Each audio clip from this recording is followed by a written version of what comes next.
Welcome to the Goodyear Planning and Zoning Commission meeting. We're excited to have you be a part of this important public process. Tonight, you will have the opportunity to address the commission on both non-agenda and agenda items. The agendas and speaker request cards are located in the back of the council chambers. You must fill out a speaker request card in order to address the commission. Please hand in your completed card to a city staff member. You may check the "I do not wish to speak" option on the card. This allows you to still voice your opinion on an item on the record without having to speak.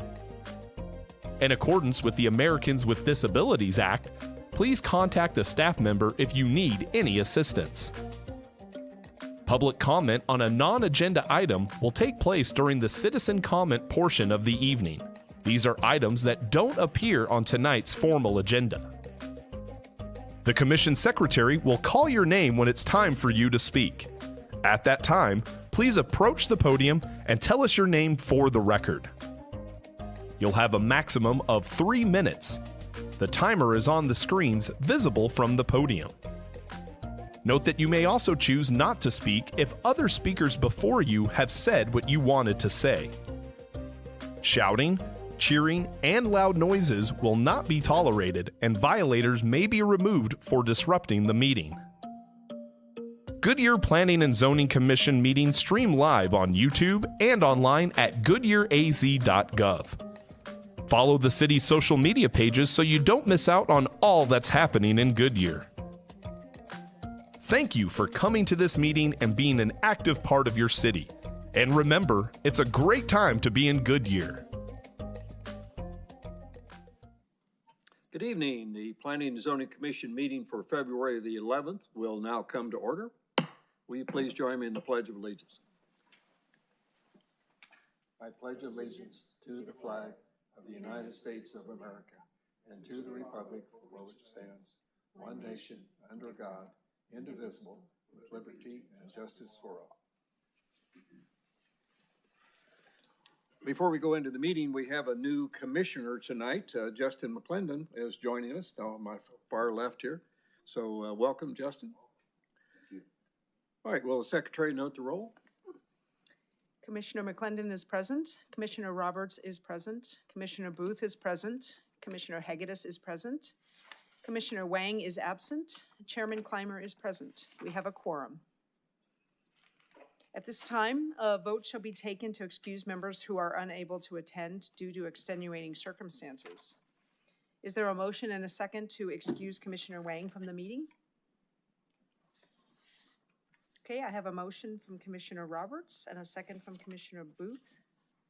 Please enter your vote. Okay. Are we having? Trying. Still? How do you vote, Chairman Clymer? Oh, I'm sorry, I pushed the wrong Oh, button. you got it. There we go. I had a bad day at the golf course. I know it. Okay, the motion passes. All right, item number 1 is to approve the consent agenda. Will the secretary please read the items on the consent agenda by title only? Okay, item number 1, approval of minutes. Is there a motion and a second to approve the consent agenda? Have a motion from Commissioner Hegedus and a second from Commissioner McClendon. Please enter your vote. Okay, the motion passes. Now's the time for all citizens who would like to address the Planning and Zoning Commission on any non-agenda items. Are there any speaker cards? I have no speaker cards. Is there anyone in the audience whom I don't see any audience? Now, this is one of these short nights. If anyone does want to speak, they may do it. So let's go on to the next item. This is an opportunity for commission members who wish to disclose any ex parte communications they may have had prior to the meeting on any agenda item scheduled for discussion on this agenda. Ex parte communication is any outside communications commissioners may have had regarding tonight's agenda. Anyone? No. Okay, thank you. Item number 2 is to elect a new chair and vice chair for the commission. The secretary will lead us through the voting. Okay, so we will take two separate votes, one for each item. So one vote for the chair, one for the vice chair. The commission can now accept nominations at this time for a new chairperson. Are there any nominations? I'll renominate Chairman Clymer. Any others? Okay, we have a nomination for Chairman Clymer or Commissioner Clymer as the new or existing chairperson. Do I have a second? Second. I've got a motion from Commissioner Hegedus, and I'm sorry, who was the second? McClendon? Okay. The floor is open for commission discussion. I'm very happy to do it again. I appreciate it. Thank you very much for your putting some faith into how I can run the meetings, but I really enjoy having you all here, so as my backup, so. You do a good job leading Okay. us. You've been great. Keep us going. Thank you. You've been great. Okay, please enter your vote for chair. Okay, motion passes. Chairman Clymer will continue to be our chair as of the next meeting or today's meeting.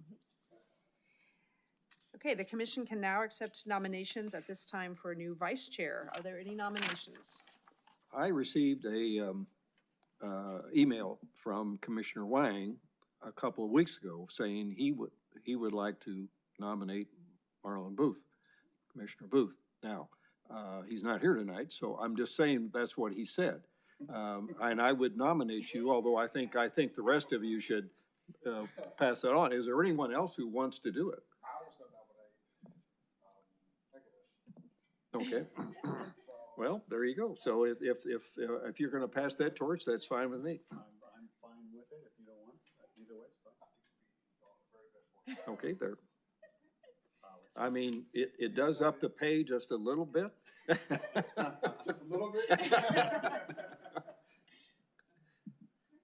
So we have a, do I have a second? Sorry, for Commissioner Hegedus. We have a second from Commissioner Roberts. Floor is, well, we've had discussion, but if you'd like to have more, the floor is open. I think Kent would do a very good job, so I have no qualms about that at all. So you all are great. Anybody that would have been chosen I would be happy with, so. Okay, I will say this. Oh, can you turn on your microphone? If you two aren't here, I will gladly, run it. Okay, so the motion is to vote on electing Commissioner Hegedus as the vice chair. Please enter your vote. Okay, Commissioner Hegedus will be our new vice chair as of the next meeting. Congratulations.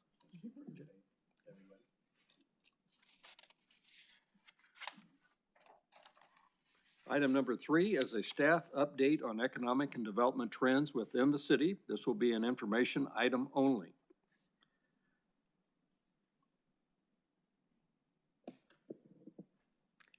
Hello, Commission. I'm usually up on the dais with you, but I am starting our presentation down here tonight. Just so that you are aware, Alyssa Magley, I'm the Administrative Services Manager in Development Services. And I'm going to kick off our presentation with just a little bit of information about Development Services, the Development Services Department. We have a new commissioner on the commission. We will also have a new commissioner next month. So just to get a little bit of information for you guys. Then after that, Planning Manager Christian Williams will then go over the development review process and the general plan, and we will wrap things up with the fun stuff with an update from our Economic Development Director, Wendy Bridges. Okay, so Development Services is responsible for ensuring high-quality development that forwards the vision and mission of the city. The department supports residential and business growth and sustainability through customer-focused development review processes and code compliance.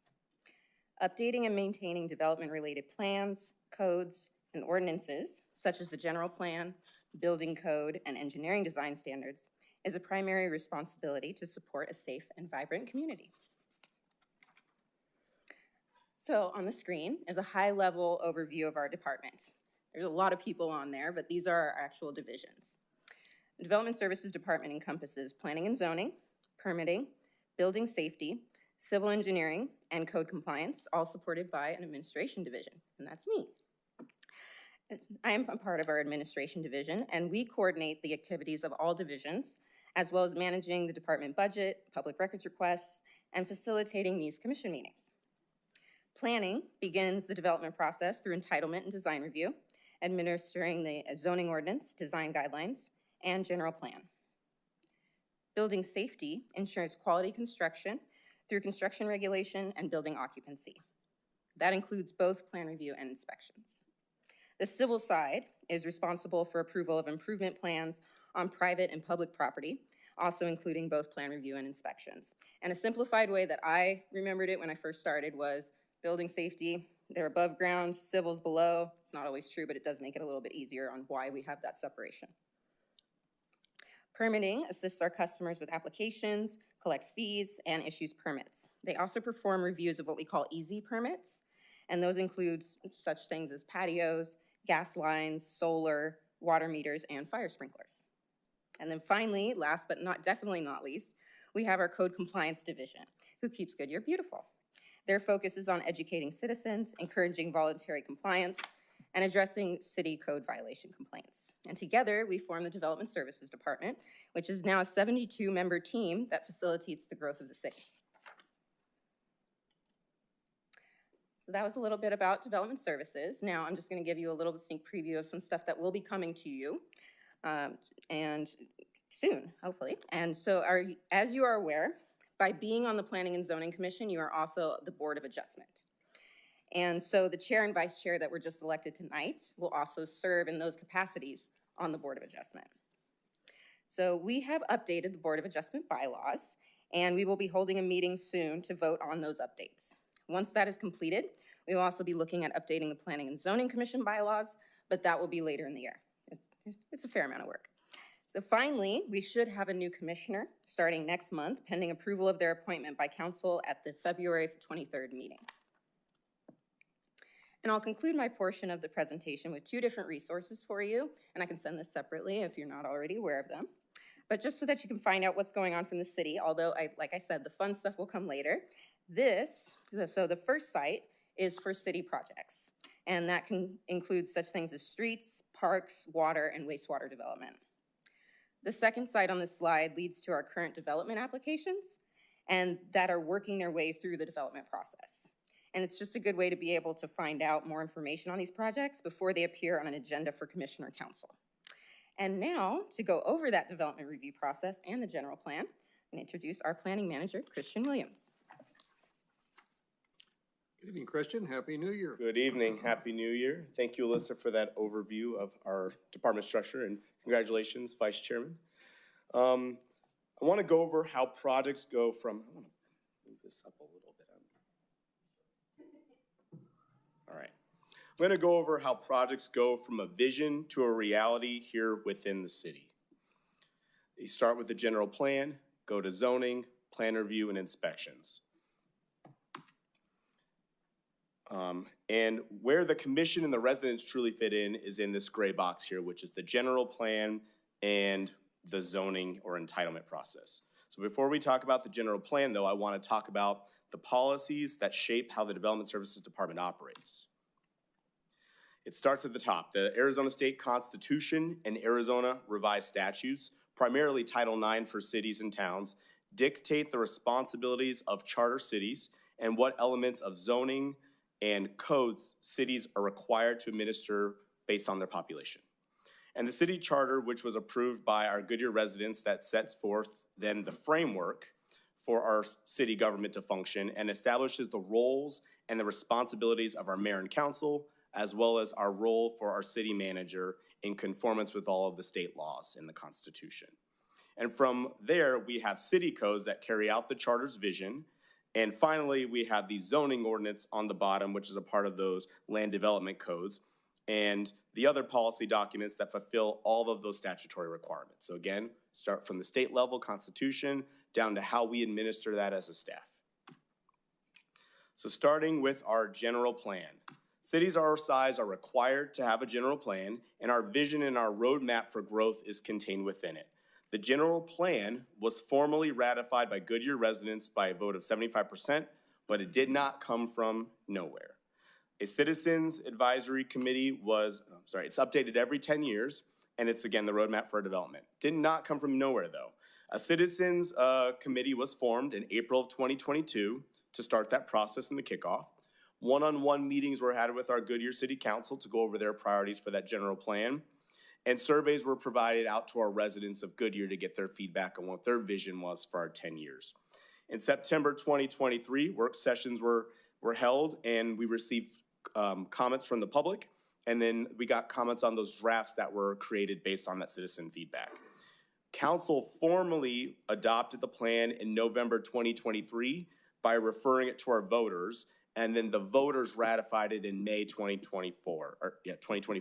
So as you can see, kickoff April 2022, ratification by voters May 2024, 2-year process to create that 10-year visioning document. So that sets our roadmap and framework for how we want to grow as a community.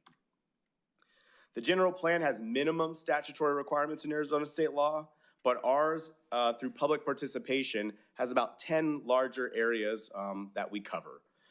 Primarily important to this body in that 110-page document would be land use, growth, safety, housing, and open space. Those are the areas that I commonly hear this body referring to. And the general plan is, again, the basis for city planning and long-range visions. Here's a copy of the vision, the community vision statement that is within our general plan. And to highlight a couple keywords, it's being that we are safe, attractive, and a vibrant community. We create memorable places, and we maintain a high quality of life for all of our residents. Some high-level buzzwords from that. While the general plan is that guiding document and it's 110 pages, there are other more detailed master plans that we have here with the city. The first couple are the Parks, Recs, and Open Space Master Plans called the Goodyear Game Plan. That covers open space and recreation largely. We have the Integrated Water Master Plan. That is for our water, our potable water, our wastewater, and our resource allocations that we get to provide water resources to our residents. And then we have the Transportation Master Plan, which is our vehicular and active transportation planning document for the future. We then have projects and codes that support these plans. I'm highlighting a couple here. One is our annual budget process, and within that document, we have our Capital Improvement Plan, or CIP projects. Those projects are investments in infrastructure and sustaining our city as we work towards build out. That's things from new water, wastewater projects, road widening and expansions, actually funding those parks that we reference. Those are all projects that are shown in our annual budget as we're projecting revenues and our forecasts. And then finally, the one that we utilize a lot here and this body utilizes is our zoning ordinance. And this is our regulatory guidelines for rezones and entitlements, but also how individual sites and the lots should be developed. And it also references our design guidelines, which you all have updated. And that's how the built environment should be oriented, look, and feel. So let's talk about the public process. So first step in a process is an applicant or a landowner will come in and express some interest to the city, and we have an informal meeting with them to kind of understand what their project would entail or give them information about land they're trying to develop. Is there utilities? What is it zoned? What would be required to do that project? Following that informal meeting and giving them some high-level guidance on their conformance with general plan and the citizen's vision, the applicant actually submits an application to the city. That's where the clock starts ticking. In that application process, staff is gonna do an initial review. We're doing that review based on the general plan guidance and letting them know, is their project in conformance with general plan guidance? And is their vision for that in conformance with our existing codes and ordinances? If it is a project that has an entitlement component, it would then be, the applicant would be required to do a level of citizen review. If it's a project that is within proximity to residential, they do a neighborhood meeting. If it is a project that is not in proximity to residential, they need to notify all the landowners around them that they have an application in with the city. So that's kind of how that process works. Based on the neighborhood meetings, it is typical that an applicant will make some revisions to their request. It is not a requirement that they make revisions to the request. Applicants by law are allowed to submit and have their due process with any request that they have, whether it's in conformance or not with our codes. We will review it and we will provide that feedback, but generally what we do see is that applicants are hearing what neighborhood concerns are and doing some level of revisions that then staff is reviewing. Staff will then make a formal or a staff recommendation to this body, and it will have another touch point with our residents in that formal process. That's the Planning and Zoning Commission meeting, which has a public hearing component. This body will then make a recommendation to the city council, and then the final decision is with the city council as to whether to approve or deny that application. Once the city council has voted and that ordinance becomes effective, staff will implement the council's decision and that new zoning ordinance that is in place. So that's high level, the public process. How are residents notified of a public process? One of the major things is you'll see a sign on the property that will indicate the neighborhood meeting dates, and then it is updated as there's a determination of the public hearing for Planning and Zoning Commission and City Council. We have state required legal noticing requirements. The local newspaper has a newspaper ad in it, that's a state requirement. And then postcards are mailed to properties within the vicinity of the project, whether they are residential, commercial, or other. All the owners will get a postcard based on their mailing address that they filed with the Maricopa County. And then finally on our city website, Alyssa showcased our website where you can see all the projects that are going through that process. So we provide that information on the website, as well as the agendas being formally published on the meetings and agendas website. So what do we review when we're reviewing an application, and what are those influences? So whether it is an entitlement case or a site-specific case, the items on the right are things that we're reviewing. We're looking at the proposed land uses. We're taking a look at how that height compares to what's allowed in the zoning. We are looking at traffic. So from a rezoning perspective, we're looking very high level because, as you know, when we zone things, they have a lot of options when it's zoned. So we look at high level data on how is this gonna function regionally. When it comes down to the project specific, so for example, if you're doing a commercial center, we're looking at it high level, how does this commercial impact the surrounding area and the project? What's some known infrastructure we think is gonna be needed? If you come in though and say I'm doing a 5-story office building, that is a very different level of requirement from say a storage unit, which may not drive much traffic. So we're gonna look at traffic at multiple touch points and what might be required on and off the site.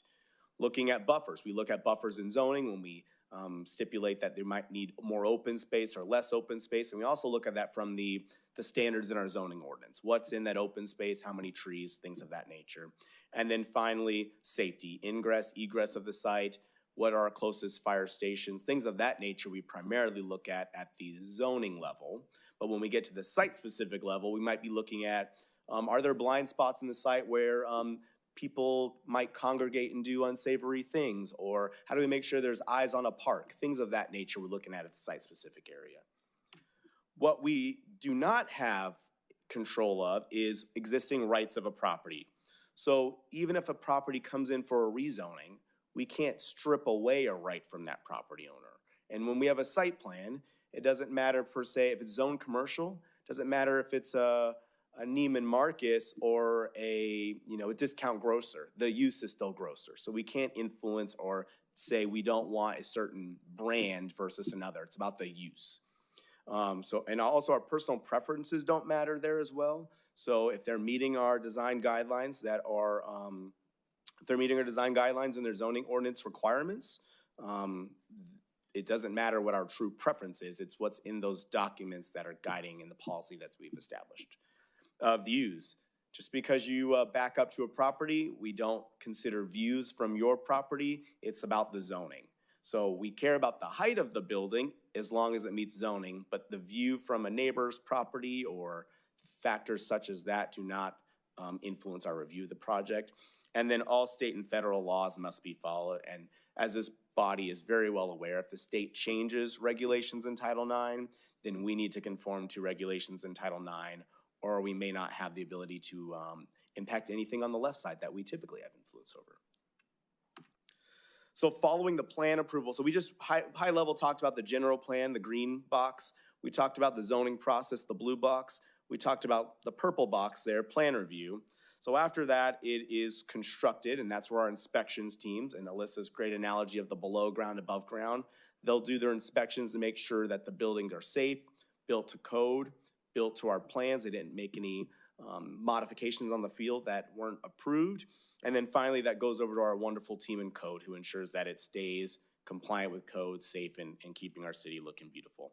And that's also when buildings are able to be occupied with families and some of the great stuff that Wendy's gonna talk about here in a little bit.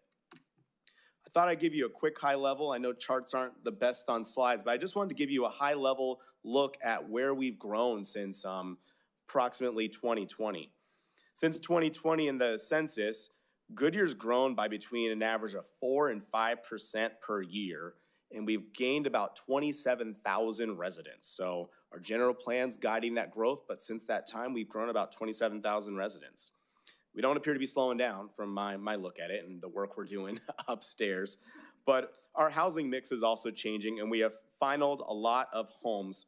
More homes in the history of the city have been coming out of the ground as of late, even when I look even back towards the boom in 2005, 2006. If you go back to the heyday of our city back in the 40s and 50s and look at historic Goodyear, our city was about 50% multifamily and 50% single family. And that mix has shifted. If you go back into 2017 when we had some hyper boom of our large master plans like Palm Valley, a lot of the single family came out of the ground first. Some of those multifamily corners and commercial corners were vacant for several decades, quite honestly. And our mix of our housing was about 90% single family, 2% townhome, and 8% multifamily. Now that some of those infill parcels are filling in and the commercial is finally emerging and it's becoming mixed use, our mix is closer to 76% single family, 6% townhome, court home, condominium, and 18% multifamily. So our housing stocks matured a lot more and we've become a more well-balanced city. And in the last 2 years, a lot of that multifamily that was rezoned or site planned or had been zoned for decades is finally coming out of the ground, particularly now at about 50 to 60% of our new housing stock. But that has gotten us to that 18% well-balanced city. And with that, you know a little bit more about housing, you know about growth, you know about how we get things through the process. I want to turn it over to Wendy Bridges, our Economic Development Director, to talk about some of the more fun stuff about what we can expect to see in the city. Thank you, Christian, and good evening, commissioners. I'm going to lower this. Christian's a little taller than I am. Okay, I'm Wendy Bridges. I'm the Economic Development Director for the City of Goodyear, and I will try to deliver on the fun. I think it's fun. I hope you do too, but I think this presentation will help kind of set the stage for the work that you have ahead of you. So to get started, one of the things I like to open presentations with is really just sort of laying the foundation about Goodyear. Demographics are the place that all of my work with site selectors and businesses always starts. So some of the things that we talk about is the age of the city. Goodyear is a young city in terms of cities, maybe not young in the Western US, but certainly young. Population, as Christian alluded to with the housing boom, population is definitely growing. We're about 122,000. Average household income in Goodyear is $134,000. That is one of the highest in the Phoenix metro area. Our median age is about 40 years old. Highly educated community, degrees and higher. And if you look at this map here, the highlighted in yellow section is Goodyear. It might be hard to see on the slide, but Goodyear goes almost all the way south to Interstate 8. So it's a very tall, skinny, it's tall and skinny like me. And there's the fun right there, I guess. But really, as many of you know, we're really only developing to about the Estrella Mountain Ranch community. Cantamia, I think, is our furthest south. So there isn't much infrastructure beyond that. You may hear things like Goodyear's approximately 15% built out, and that may be true, but a lot of Goodyear doesn't have infrastructure. There isn't sewer and water and electricity and those kinds of things further south. It's important, I think, to also lay the foundation talking about what is economic development. It means a lot of different things to different people, but what my job is to focus on how do we improve opportunity in our community. That looks different in different cities. If you think of cities having a philosophy, you could maybe compare cities in the Phoenix metro maybe to cities in the Midwest. They're going to have different focuses, different industries that work better. The example I like to use is, I'm from Chicago originally. I've been in Arizona a long time, but you see a lot of paper manufacturing in Chicago. You might see smokestacks, things like that. Those kinds of things do not fit in with our community here. We wouldn't do a paper manufacturer, for example, because first they're a high water user, it's smelly, low-paying jobs, and those are not the kinds of things that we're targeting for our community. So thinking about supporting growth in different industries, goods and services, both new businesses coming into the community, but also supporting those businesses that have already invested in Goodyear, making sure that we're giving them all the tools and resources we have in our arsenal to set them up for success. We want to support them in any way we can. If they're experiencing challenges, we have a great network that we can connect them into. There's a lot of resources that we have ourselves that we can help them with. But also if they're doing well and they want to grow and expand and enlarge their presence in Goodyear, we're there to support them with that too. What it looks like from a resident versus from a business, it looks a little bit different. So for the resident, what we bring to our residents is not only job opportunities, we want to bring in quality jobs, and we qualify that word quality by an income that you can support your family on, that you can live comfortably, you can have extra money to do fun things and have a vacation, have a nice home. But we also want to think about the tax base that grows and that provides better amenities for our community. It helps us support things like the city's general fund, which is something that the city will use to pay for streets and transportation and infrastructure, making sure that we have nice parks in our communities, beautiful trails to walk on, and great open spaces for residents to enjoy. So the tax base pays for those kinds of things. But we also want to deliver a high quality of life. So when we're looking at attracting businesses, what are those businesses that are going to add value for our residents? What are our residents asking us for? One of the things that we do in our department, every 2 years, we do a retail survey. And if you follow the city on social media, you may have seen those results. So every 2 years, we do a retail survey. We put out a survey asking our residents, what kind of restaurants would you like? What kind of entertainment options? All of these different things, and they give us great information. A lot of times, they're sort of the answers that you might expect. We always see Cheesecake Factory on there. For many years, this year included, we saw Trader Joe's, but we were finally able to deliver on that for our residents. But it's a lot of places that you might expect might be your own answers, but oftentimes they're restaurants or retailers that we're not familiar with, and that provides us another avenue to go out and try to attract those to our community. In general, though, whether you're on the business side or as a resident, what we're looking for is a stable economy for our city, so our microeconomy here in Goodyear. We're looking to make sure that we have diverse industries so that regardless of a pandemic or a recession, Goodyear is still going to be strong and healthy. And I'll give you an example of when we saw that recently during the pandemic. Lots of industries were affected in different ways, but one of the places that we saw were hit the hardest were our restaurants and entertainment options. Initially, places were shut down, so restaurants were struggling. How do I get people to come in? I need to turn over 50 tables every 2 hours. How do I get that business coming in?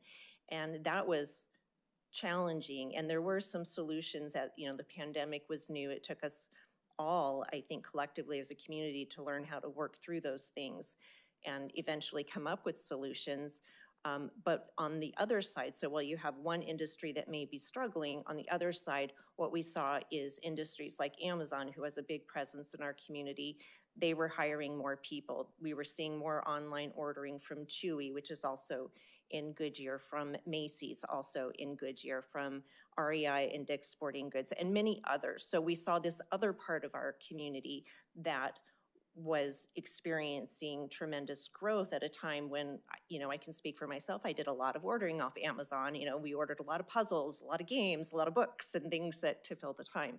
So that's just a very recent example of ways that our economy everything doesn't always have to be firing, at 100% all the time, but you want to find different things that you can have in your community. So if we have a housing recession, maybe the real estate market is down, but perhaps you have these other industries that are going to continue to be strong and provide jobs and opportunities in our community. I want to talk also about, these are some numbers that we focus on as a metric. This is how we know, are we bringing what we're supposed to be bringing? Good jobs, raising incomes in our community, raising opportunities. Per capita income, that means the income per person and the average household income. The average household income is a number whether you have one person in your household or if you have 10. This is simply a math number of our population divided by our number of households in our community, and that's how they come up with these numbers. So these are numbers that we track, that we want to continue to see growth year over year. This may be hard to read on here, but this is a distribution of household income in Goodyear. This is also something that we track. The bulk, if you think of it sort of like a wave, so it sort of has a crest and it looks like a wave, the bulk of Goodyear is somewhere in between that 50,000 to 250,000. That's about where most residents' household income resides. What we want to do over time is to see that wave continue to move over toward the higher part of the graph, and we do see that year over year in Goodyear, so that we are trending in the right direction. Common question that I get, speaking of jobs, is, well, what do jobs pay? And these are some common occupations, not just in Goodyear, but in the West Valley, but these wages are specific to Goodyear. So a service job would be something like a restaurant server or a retail employee. They average about $19 an hour. Frontline manufacturing and drivers, again, we have Amazon, UPS, FedEx in Goodyear. Those drivers average $23. Some of them, like UPS, can go much, much higher, but that is an average. Nurses are about $46 an hour, and general operation managers, so a lot of those large buildings that you see, they average about $60 an hour. And the breakout for the community is 66% of folks who are employed in Goodyear are white collar or professional employees. 20% is, let's see, I don't have it on the graph what 20% is. 20% is blue collar and 14% is 14% is other services. So it includes everything else that doesn't fall into a typical white collar and blue collar. Christian spoke about a number of the general plan, the master plans, and those kinds of things that help to drive the city's overall strategy. One of the things that we have in our economic development department is a strategy specifically for economic development. So in that strategy, we have different industries that we focus on. The one I think that is most visible to people in Goodyear is our advanced manufacturing sector. This sector is probably, in my opinion, and I've been doing this for over 20 years, this sector, in my opinion, is probably what really has driven a majority of Goodyear's growth. And it all started really with Sub-Zero. Years ago, Sub-Zero, and it was probably Christian who worked on that. No, okay. Christian's been here a long time. Sub-Zero was one of the very first to locate in the 303 area. And they were attracted to the area not just because it had great transportation routes, but it also had very good access to a workforce that really hadn't been tapped into. And just to put it into perspective, just within a 30-minute drive of Goodyear are 1.4 million workers, employees, people who are actively in the workforce. That's half of the entire Phoenix Metro.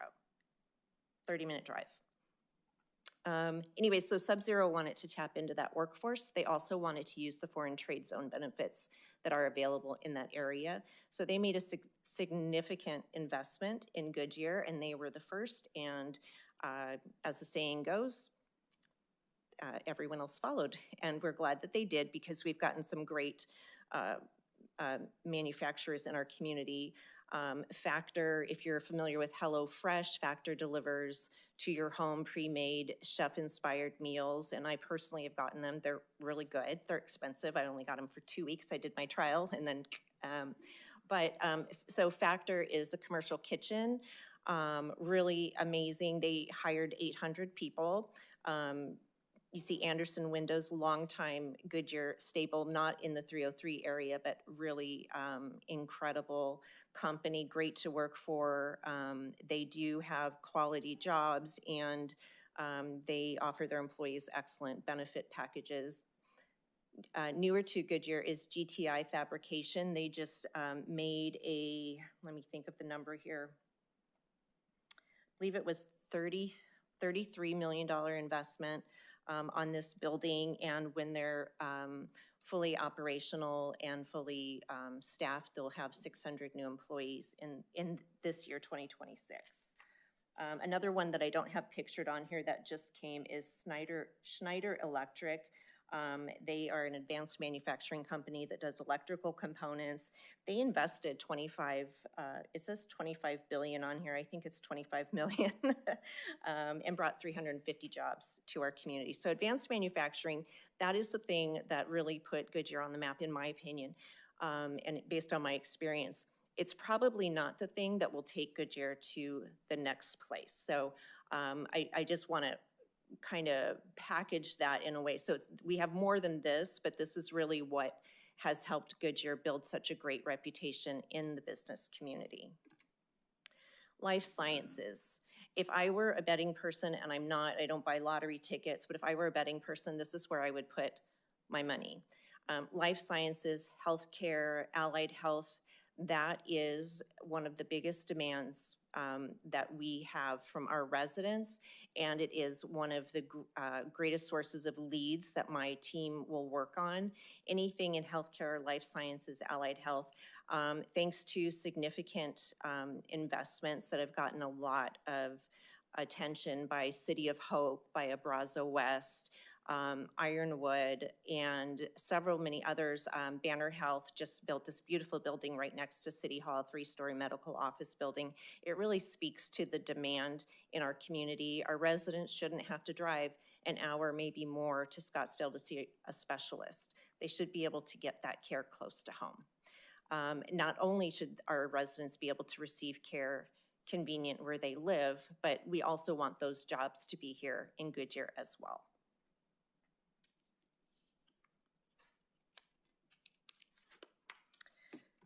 The next sector, this is kind of a new one for Goodyear and the West Valley. It's advanced business services, and that's just a fancy way to say like professional services. So this is your financial advisors, these are your corporate offices, things like that. It's pretty new for the West Valley. And I think during the pandemic, we really saw how differently the office environment can look, and you can kind of office most anywhere. But what we really found is and still true today, the office market is really evolving. So you might hear these stories that, there's empty offices and they're being reimagined maybe as apartments or condos or something like that. And that is true, but it's not true in the West Valley. So it's true in the greater Phoenix area, it's true in the greater United States, it's not true in the West Valley because we don't have these office spaces. And they are in demand. People, businesses, people want to work close to where they live. Businesses want to have employees in an area where the business is happening. So you have a lot of growth in the West Valley and you don't have the professional services available to do it. This picture here is the beautiful 3-story Gen 1 building that is just right across the square from us, nearly fully leased. You see some pictures of some of our tenants there. One that we're particularly proud of is Avila University, Arizona. It was just last year that they were approved by the Arizona Board of Regents, so they are an Arizona university now. And they just started welcoming this past January, last month, in fact, they started welcoming students for in-person classes. So it's really exciting, but some really great companies are there as well. Another sector that our team focuses on in our strategy is small businesses and entrepreneurs, startups. We have space in the second floor of the library called the Innovation Hub, and this space is designed to help people with business plans, getting counseling, one-on-one mentoring.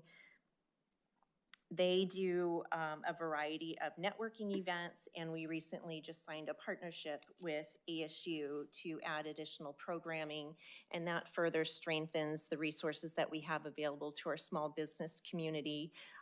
We have classes there, and we also provide the space for remote workers. Maybe they need to get out of the house for a little while. There's a beautiful conference room that they can use.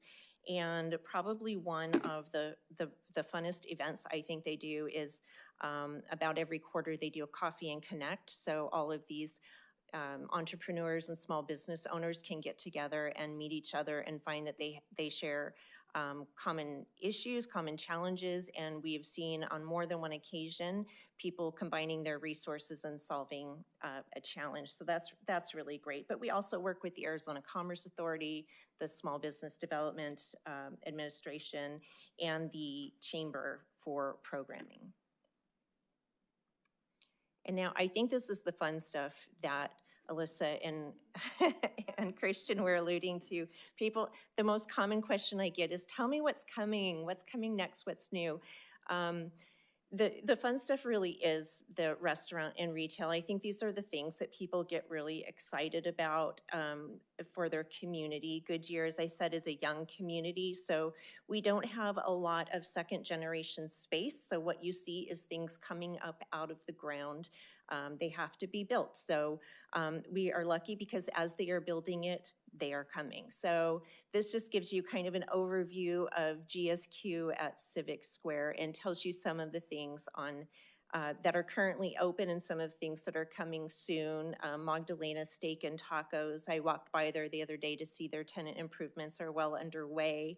Some other things that are coming is the AC Marriott Hotel, which will be, let's see, just out the door here, it would be on your right.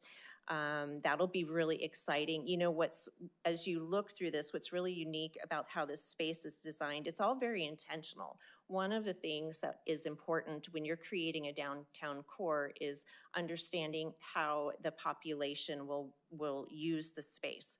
So the city had the foresight to put in a beautiful green park with lots of activity and planned events, and the community in a very short period of time learned to gather there. That's the best thing. You know, I can step outside during my lunch hour and see kids throwing a Frisbee or a football on the grass or just running around in the grass and burning off some energy, families having picnics, and people maybe just sitting under a tree on a bench reading a book. It's so nice to see people engaging with their public spaces. But we also have a daytime population who's coming there to work. That daytime population goes out to lunch, so they're supporting the restaurants. We have the hotel that'll be coming soon, and that'll be more of a 24-hour population. So we have services and things that can support them. If you get up early, I recommend going to Over Easy and having breakfast there. Great place, a lot of great restaurants.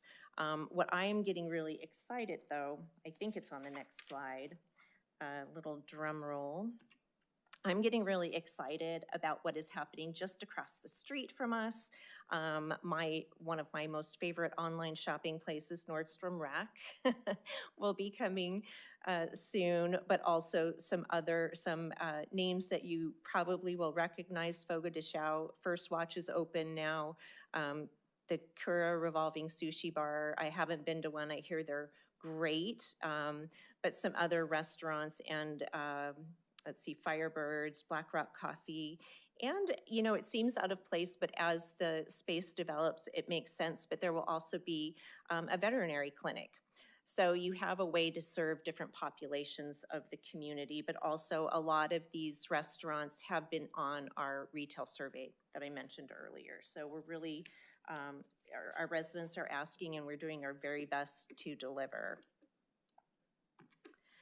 Something else that we have underway around the Goodyear Ballpark, the city has spent some time over the last few years acquiring all the land around the ballpark. So the city owns all the land that's highlighted in yellow on the map. And it might be a little hard to see on your tiny screens there, but it's Estrella Parkway, a little bit north of Goodyear Boulevard South, Southwood Boulevard, and Lower Buckeye. One of the things that we recently did is we put out an RFP back in 2025, the end of 2025, looking for a master developer to come in and make a proposal to the city of how we might turn that space into something that is a mixed-use development, so think restaurant, retail, entertainment, but unique and distinct from the GSQ area. So we're asking them to create an environment that our residents are going to engage with, but it's not going to compete. So give us a different concept.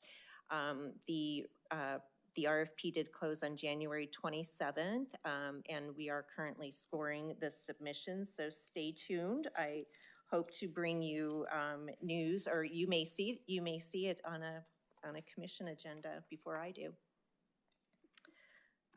Something else that is brand new to Goodyear is we have officially launched a tourism office. This is a brand new endeavor for Goodyear to have a tourism office. Goodyear has done tourism for many years. We have the beautiful ballpark, which hosts spring training, and that is a primary driver of tourism in our city.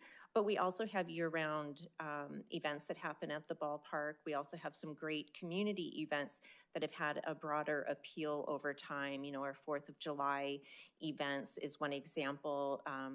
The ballet under the stars, the Lakeside Music Fest, things like that have become broader in their appeal.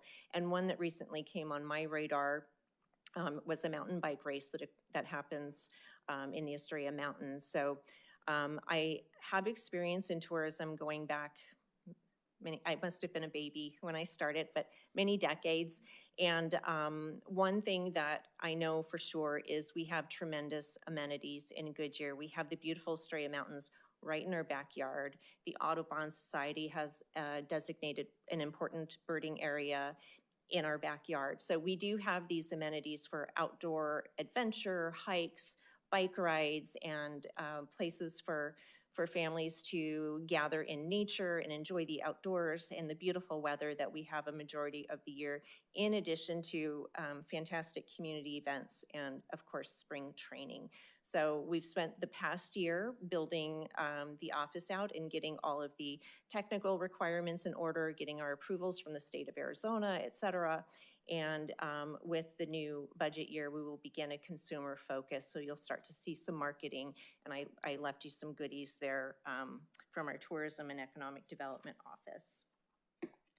And no presentation that I've done in the last 2.5 or so years would be complete without just mentioning this small little project that's coming up. Yes, Buc-ee's is opening this summer. If you've driven on the I-10, of course, you've probably seen it coming up out of the ground. If you haven't been to a Buc-ee's, just a quick overview. It is a concept out of the southeastern United States, out of Texas. A ridiculous number of gas pumps, I think 120, 74,000 square feet, and some of the best brisket that you'll ever have in your whole entire life. The concept for having great food at a gas station is not common in the western United States, but it is very common in the southeast. And if anybody's ever been to maybe Georgia or Alabama or Texas, you know that you're going to get the best barbecue at the Chevron station. I know it sounds strange, but it is true. So anyways, this is going to be a big draw. This is special for a lot of reasons.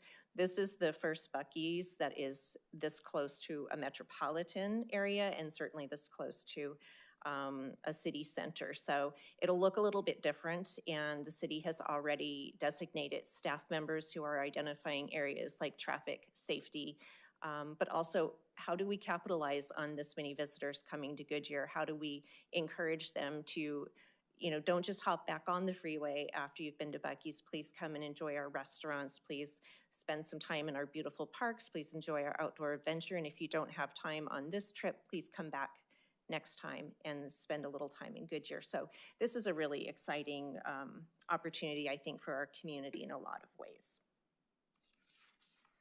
And then finally, if you'd like more information, I'm happy to take any questions you have, of course, but if you'd like to dig a little bit deeper, you're welcome to look at our economic development website. Our tourism website does exist, but it is in a holding pattern right now. We will be relaunching it at the end of this fiscal year, which will be around the end of June, so that we'll start doing promotion for that.